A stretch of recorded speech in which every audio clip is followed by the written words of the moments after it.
Dear graduates, on behalf of the University of Waterloo and my colleagues here present from other universities, I want to extend our congratulations on this very special day.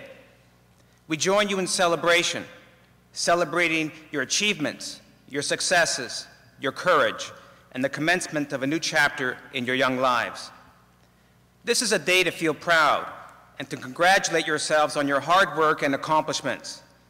This is also a time to give thanks for the special opportunity that made it possible for you to study in such a reputable school, and a time to acknowledge the wonderful teachers and the excellent total care education they provided, and of course to give thanks to your families for their love and support.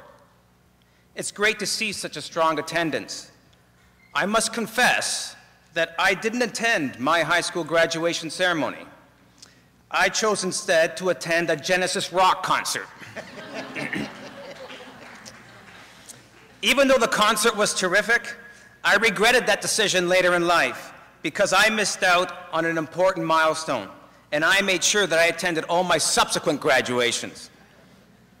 I am aware that 2009 was an important milestone for Columbia International College as it celebrated its 30th anniversary. As a mathematician, I would argue that 2010 is also an important anniversary. After all, 31 is a prime number. In fact, my age is currently a prime number, which I guess puts me in the prime of my life.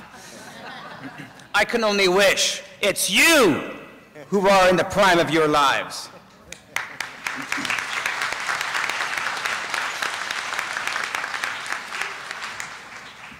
The 21st of May is a perfect day for this joyous occasion, as many important scholars were born on this day.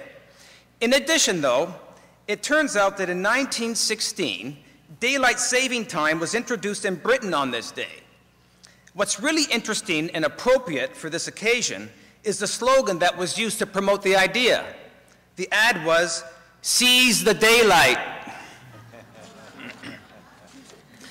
I understand that most of you will be continuing your studies at Canadian universities. I know that the University of Waterloo, as well as several others, has benefited tremendously from the high caliber students that Columbia International College produces each year. Waterloo has enjoyed a close relationship with your school for many years. Graduates from the school continue to excel academically. Last year, for example, 108 graduates from here were accepted to Waterloo. One of those students was Xiaoru Liu, a very enthusiastic young woman. She earned a President's Scholarship and a Math ELAS Scholarship for outstanding performance. In fact, she will be featured in this school's 2010 and 11 student planner. Another student who joined us in 2006 is Joyce Corral. She's currently in her 4th year of Computational Mathematics program and is also the Vice President of the student-run Math Society. These are only 2 of the many great students from this school that have contributed a lot to our university. And this year, I look forward to welcoming many of you to Waterloo. As international students, you have lots to offer. You enrich and add diversity to our classrooms, which is crucial to universities in fulfilling their academic mission. You also help shape the social identity and help improve intergroup relations across our campuses. The best-selling author, Malcolm Gladwell, wrote, "If you get your education in a place that looks like the United Nations, your expectation of what a smart person looks like is different than if you grow up in a homogeneous environment." International students from Columbia International College have a distinct advantage over domestic students. In addition to graduating from a leading Canadian high school, you have achieved this while being displaced from the comfortable surroundings of your homeland and have had to adapt to a new country, language, and culture. This is a remarkable accomplishment. One of the biggest adjustments that many domestic students face when making the transition from high school to university is leaving home. You, on the other hand, have already confronted and conquered this challenge. As you prepare for university, the best advice that I can offer is to study something you enjoy and something you are good at. Not only will this dramatically increase your chances of success, it will also make your university experience a much more memorable and pleasant one. So if you find yourself getting interested in another subject while in university, you should pursue it. In my case, being born and raised in Hamilton, I started out in engineering at McMaster University. I realized early on, though, that I enjoyed mathematics more. After completing my degrees in engineering physics, I then went on to do my doctorate in applied mathematics at the University of Western Ontario. Ideally, you want to end up with a job where you can wake up in the morning and say, I get paid to do this? Studying something that you like and are good at will help you get there. As for additional advice to assist our new graduates, I would like to offer the following. The first is to dream big and to set goals. Remember that reaching your goals will require both inspiration and perspiration. The dream is the inspiration, while the effort needed to accomplish the goal forms the perspiration. From my experience, the perspiration usually outweighs the inspiration, so be prepared to work hard to see your dream become a reality. And remember that no pain equals no gain. Michelangelo put it nicely when he said, if you knew how much work went into it, you wouldn't call it genius.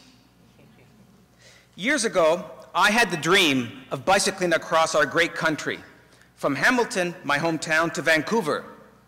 Being young, adventurous, and perhaps a little foolish, I chose to do it against the prevailing winds. I was filled with encouragement when I reached the Terry Fox Monument near Thunder Bay. This marks a place where the determined, young, one-legged runner was forced to end his Trans-Canada Marathon of Hope because the cancer, which had claimed his right leg, had spread to his lungs. By that point in my journey, I was starting to feel discouraged and overwhelmed, and I was only about a third of the way to my destination. His words changed that. They gave me the strength and the will I needed to finish my dream. He said, dreams are made if people only try. I believe in miracles. I have to, because somewhere the hurting must stop. I kept repeating those words as I rode into the wind with the grasshoppers and mosquitoes chasing me. When I reached the Rocky Mountains, I modified his words to reflect the current challenge I was facing. There, I was saying to myself, dreams are made if people only try. I believe in miracles. I have to, because somewhere the climbing must stop. The second piece of advice is to identify and prioritize the things that matter most to you. For example, how would you rank family values, career aspirations, and salary expectations in order of importance? Knowing this in advance will help you remain focused, as well as help you put things into perspective. The third is to embrace the attitude that life is a highway, as popularized by the Canadian musician Tom Cochrane. Think of life's important milestones as destinations on this long and winding road. Instead of racing to each destination, try to enjoy the ride. Life's journey is one of personal growth, continual learning, and adapting to new environments. Keep this in mind as you encounter roadblocks and detours along the way, and treat these obstacles as opportunities for change rather than setbacks. To quote Mother Teresa, I know God will not give me anything I can't handle. I just wish he didn't trust me so much. In closing, I want to leave you with the following responsibility. As you become successful, please take the time to help those in need and to use your talents to better the world. As Thomas Edison wrote, if we did the things we are capable of, we would astound ourselves. Armed with this quote, and motivated by this and your acquired skill set, whether it's in the sciences, the arts, or the humanities, make opportunities to educate, heal, entertain, illuminate, and to ease the suffering of others. And should someone ask you, how much do you make for doing this? Reply proudly, I make a difference. Thank you, and best wishes for continued success.